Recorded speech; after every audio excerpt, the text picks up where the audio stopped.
शुजालपुर अर्चना पहुंची थी।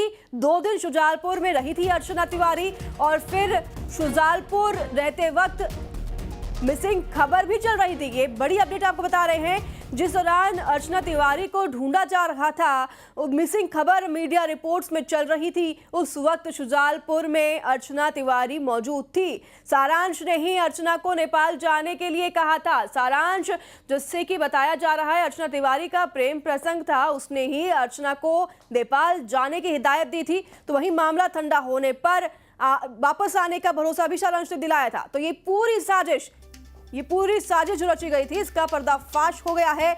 अर्चना तिवारी जो कि 13 दिन बाद अब बरामद हुई है, ये बड़ा खुलासा भी साथ ही हुआ है। अर्चना तिवारी जब बरामद की गई है नेपाल बॉर्डर से, तो इसमें ये बड़ा खुलासा, इटारसी से उतरकर अर्चना तिवारी शुजालपुर पहुंची थी और 2 दिन तक शुजालपुर में अर्चना तिवारी ठहरी हुई थी। सारांश से इस दौरान उसका कांटेक्ट लगातार बना हुआ था। सारांश उसके संपर्क में था और सारांश उसे पूरे इंस्ट्रक्शंस दे रहा था कि कब कब उसे कहां कहां जाना है। तो सारांश, जो कि लव अफेयर जिसके साथ बताया जा रहा है अर्चना तिवारी का, वो इस पूरे मामले का मास्टरमाइंड है।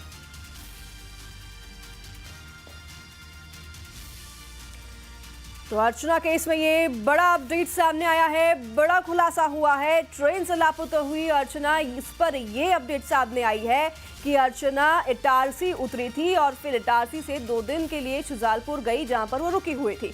और इस पूरे साजिश के पीछे मास्टरमाइंड सारांश, जिसके साथ अर्चना का लव अफेयर बताया जा रहा है। इतना ही नहीं, सारांश ने अर्चना को यह भी कहा था कि मामला ठंडा होने तक शुजालपुर में रहे और फिर उसके बाद नेपाल के लिए रवाना हो जाए। हालांकि उनकी साजिश यहां पर कामयाब होती नहीं दिखाई दी और इसलिए अर्चना ने अपने भाई को 19 तारीख को यानी कि कल फोन किया और अब कई बड़े खुलासे होंगे कि सारांश के साथ कब तक लव अफेयर चल रहा था, कब से चल रहा था और क्यों ये सब साजिश रची गई। हालांकि अभी जो सबसे बड़ी खुलासे, सबसे बड़े अपडेट सामने आए हैं, उसमें ये बात पता चल पाई है कि 2 दिन तक अर्चना तिवारी शुजालपुर में रही थी और फिर शुजालपुर से वो नेपाल के लिए रवाना हुई थी, नेपाल बॉर्डर के लिए रवाना हुई थी। लेकिन पुलिस ने अपनी सूझबूझ से इंस्टाग्राम के लोकेशन एक्सेस करके अर्चना तिवारी को धर दबोचा नेपाल के बॉर्डर से, उत्तर प्रदेश के लखीमपुर खीरी से, जहां पर अर्चना मौजूद थी और फिर भोपाल उसे आज लाया गया है, जहां उससे और भी पूछताछ की जाएगी। सारांश, इस पूरे मामले में एक नया नाम सामने आया है। क्या परिवार वालों को सारांश के बारे में पता था? क्या अर्चना के ऊपर किसी तरह का कोई दबाव बनाया जा रहा था? अभी तक ये सभी सवालों के जवाब आने बाकी हैं। प्रेस कॉन्फ्रेंस 1 बजे पुलिस करने जा रही है, जिसमें तमाम खुलासे होंगे।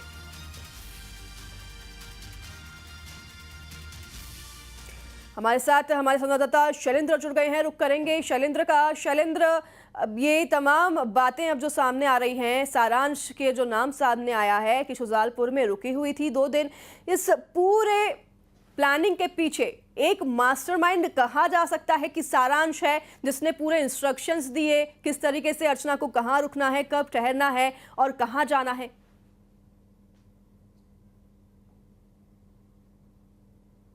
जानकारियां निकलकर सामने आ रही, उससे साफ हो रहा है कि सारांश इस पूरे मामले का मास्टरमाइंड है। बताया ये जा रहा है कि इटारसी के पहले ने आउटर पर ही जो है वो अर्चना उतर गई थी, क्योंकि उनको पता था कि अगर इटारसी मुख्य स्टेशन पर उतरेंगे तो कहीं ना कहीं सीसीटीवी फुटेज में इस बात का खुलासा हो जाएगा, जो कि सीसीटीवी फुटेज जो है वो पुलिस ने खंगाले भी थे, चाहे वह भोपाल के हो, इटारसी के भी हों, होशंगाबाद के हो, पिपरिया के हों, जहां जहां से ट्रेन गुजरनी थी वहां के सबके स्टेशन के सीसीटीवी फुटेज खंगाले थे। लेकिन पुलिस को कुछ भी हाथ नहीं लगा था, क्योंकि इटारसी के आउटर पर ही जो है वो अर्चना तिवारी उतर गई थी और वहां से सारांश के साथ ही वो शुजालपुर गई थी और वहां पर ही 2 दिन रही थी। लेकिन जिस तरीके से 9 तारीख को परिवारजनों ने एफआईआर दर्ज कराई और उसके बाद ये खबरें मीडिया में आने लगी और उसके बाद ही उसको सारांश ने कहा कि वो नेपाल चली जाए और वहां पर जैसे ही मामला ठंडा होगा वो खुद वहां पर पहुंच जाएगा। बताया ये भी जा रहा है कि सारांश पहले इंदौर में ही रहता था और वहीं से अर्चना तिवारी के संपर्क में आया था और उसी दौरान ये पटकथा लिखी गई।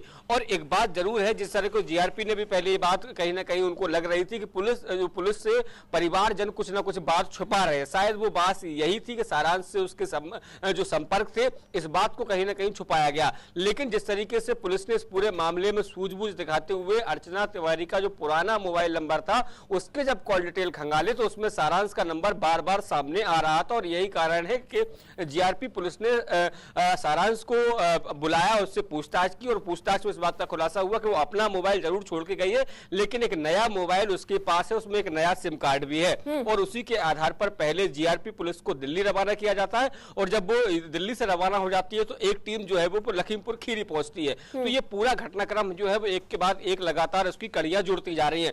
बताया ये भी जा रहा है कि जीआरपी पुलिस को सुजालपुर में कुछ सीसीटीवी फुटेज मिले जिसमें अर्चना तिवारी और सारांश एक साथ जाते हुए नजर भी आ रहे हैं। तो अब एक जीआरपी की टीम जो है मेरी जानकारी के अनुसार एक सुजालपुर पहुंची हुई है और उन सीसीटीवी फुटेज को भी खंगाल रही है। साथ में एक बार फिर सारांश को हिरासत में लेकर पूछताछ भी की जाएगी। और जिस तरीके से अर्चना तिवारी को लेकर टीम भोपाल पहुंची है, एक अज्ञात जगह पर उनको रखा है, उनसे पूछताछ की जा रही है और कहीं ना कहीं उस पूछताछ में जो खुलासे होंगे वो जानकारी अब से कुछ देर बाद इसी दफ्तर में जहां पर मैं मौजूद हूं, पुलिस कमिश्नर दफ्तर में, यहां पर 1 बजे एक जो राज है तमाम उन राज से पर्दा यहां पर खुल जाएगा और स्पष्ट हो जाएगा कि आखिर ऐसे क्या कारण रहे कि अर्चना तिवारी जो है वो सारांश के कहने पर अपना फोन छोड़कर जो है वो नेपाल की तरफ रवाना हो गई थी। जी बिल्कुल शैलेंद्र, कई सवाल यहाँ पर उठते हैं कि आखिरकार पता नहीं था परिवार वालों को सारांश के बारे में, और अगर पता था तो उन्होंने क्यों छुपाया। शुजालपुर में 2 दिन जब रुकी हुई थी अर्चना तो उस दौरान मीडिया भी कई बार ये खबरें चला चुकी थी, तब भी अर्चना सामने क्यों नहीं आई? क्या सारांश अर्चना के साथ ही थी? सारांश अभी कहाँ है? क्या सारांश को पुलिस हिरासत में ले चुकी है? क्या सारांश से पूछताछ की जा रही है?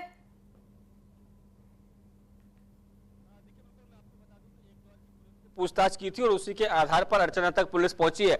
जानकारी जो है जो निकलकर सामने आ रही है कि अभी भी एक टीम जो है वो सुजालपुर पहुंची और सारांश को कुछ देर बाद शायद उसको हिरासत में लिया जाए, क्योंकि कुछ सीसीटीवी पुलिस को मिले हैं जिसमें साफ तौर पर सारांश और अर्चना तिवारी एक साथ जो है वो सुजालपुर में देखे गए थे।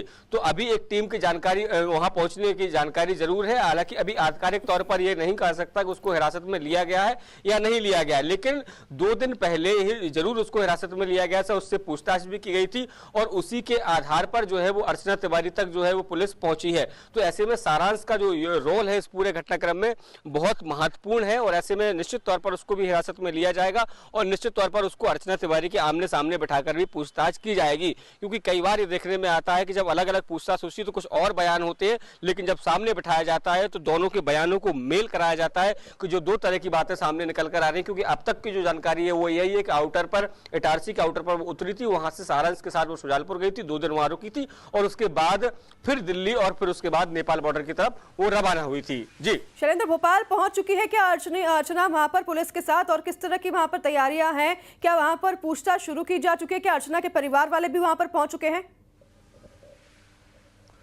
देखिए बिल्कुल ये जानकारी बिल्कुल आ रही है कि अर्चना तिवारी को लेकर पुलिस जो है वो यहाँ पहुंच चुकी है। हालांकि मीडिया की वजह से न तो उसको जीआरपी थाने लाया गया और न उसको जीआरपी का हेडक्वार्टर है वहां पर लाया गया और ना ही पुलिस कमिश्नर दफ्तर जहां पर ये प्रेस कॉन्फ्रेंस होनी है वहां पर उसको लाया गया, यानी कहीं तीसरी जगह उसको रखा गया ताकि वहां पर मीडिया से बचते हुए उससे पूछताछ की जा सके। जी ठीक है, आपके पास लौटूंगी मैं। शैलेंद्र, ग्वालियर का रुख करते हैं, हमारे साथ सुशील कौशिक बने में हमारे संवाददाता। सुशील, ग्वालियर में रह रही थी, बताया जा रहा है कि सारांश भी ग्वालियर का ही है, तो इनके लव अफेयर के बारे में क्या परिवार वालों को किसी तरह की कोई भी भनक थी? और जो लास्ट सीसीटीवी फुटेज सामने आया हॉस्टल के सामने से, वो कार से वो निकल रही थी, किसी तरह का कोई कनेक्शन पुलिस को मिला क्या? पुराने फोन में किसी तरह के कोई कांटेक्ट, किसी तरह का चैट कुछ भी बरामद नहीं हुआ पुलिस को कि सारांश के बारे में किसी तरह पता चल पाए? सुशील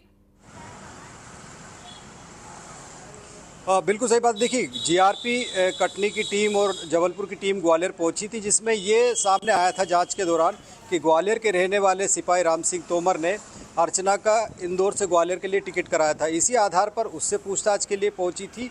इसके अलावा और भी बताया जा रहा है कि करीब 6-7 लोगों को हिरासत में लेकर पूछताछ की गई थी और इसके बाद कई जानकारियां पुलिस को यहां से जीआरपी को हाथ लगी थी। लेकिन उसी बीच जो लड़कियां अर्चना है उसके नेपाल में होने की सूचना मिली। उसके बाद सारी टीमें जो है लगातार जो सर्चिंग कर रही थी वो पूरा फोकस उधर करने के बाद सारी जांच की कड़ियां एक दूसरे से मिलाने लगे। निश्चित तौर पर कहीं ना कहीं ग्वालियर से कनेक्शन तो रहा है। ये भी बताया जा रहा है कि ग्वालियर में अर्चना की जो एक सहेली है वो उसके भी संपर्क में थी। तो कई लोग हैं जिनसे जीआरपी ने पूछताछ यहाँ भी की थी और उसके बाद पूरा जो मामला है वो आज प्रेस कॉन्फ्रेंस में खुलासा किया जाएगा। लेकिन कहीं ना कहीं अर्चना की जो गुमशुदगी थी उसमें कुछ कनेक्शन ग्वालियर का भी सामने आया था, जिसमें परत दर परत अब जो है चीज़ें सामने आने लगी और उसके बाद अब जिस तरह से सारांश का मामला सामने आया है तो अब ये साफ हो गया कि अर्चना अकेली नहीं गई थी, ना कोई उसके साथ किसी तरह की कोई घटना हुई थी, बल्कि ये सारा प्री प्लान काम था। और प्लान भी ऐसा था कि सीसीटीवी से बचने के लिए उन्होंने आउटर पर उतरने का प्लान बनाए।